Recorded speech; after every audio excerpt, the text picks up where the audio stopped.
11 people were killed in that explosion. Millions of gallons of oil would later spew into the Gulf, resulting in the worst environmental disaster in U.S. history. That oil flowed from the open well for months, and the mess eventually made it to our shores. Local 15's James Gordon joins us live from Gulf Shores. And James, you talked with a man today who was actually on that rig when it exploded 2 years ago. Well, Greg, his name is Carl Taylor, and he worked for Transocean for nearly 5 years before the explosion on board that rig. He says on a day like today, he wants folks to remember the victims and the survivors. Carl Taylor came to the beach today to remember. I mean, what do you remember about that day? I mean, I know is it... Well, it was horrific. People were running, screaming, scrambling, trying to get off of the rig. And I guess what I remember now about it are the lives of the 11 people lost and their families.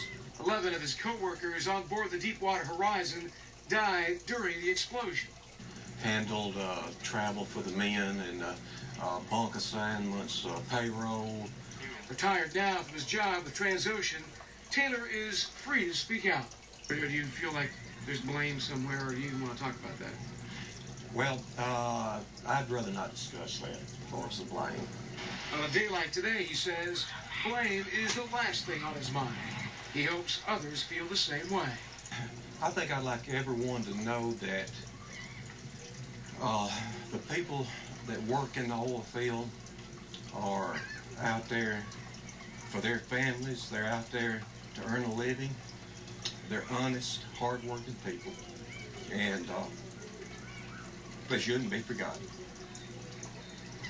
115 people made it off that rig that night, and it's a tough day for everyone involved. For now, we're live at Gulf Shores. James Gordon, Local 15 News. Yeah, it is, James. All right. And since the oil disaster, business along the Gulf Coast has been, businesses have been working to pick up the pieces.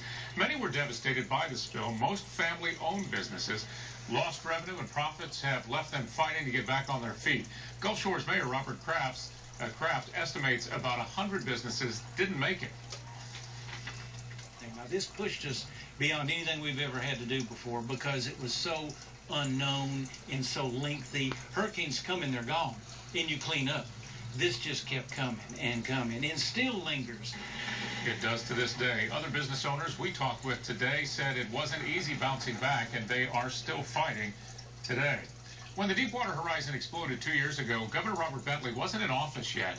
Since he was elected, Bentley has watched closely over the recovery process. Today in Montgomery, Bentley says he hopes justice is served for the Gulf states when the case goes to court. I know they hope that it'll never happen again, and we're hopeful they learn from the mistake. There were some mistakes made, and I believe those mistakes will be brought out in court when our Attorney General tries it.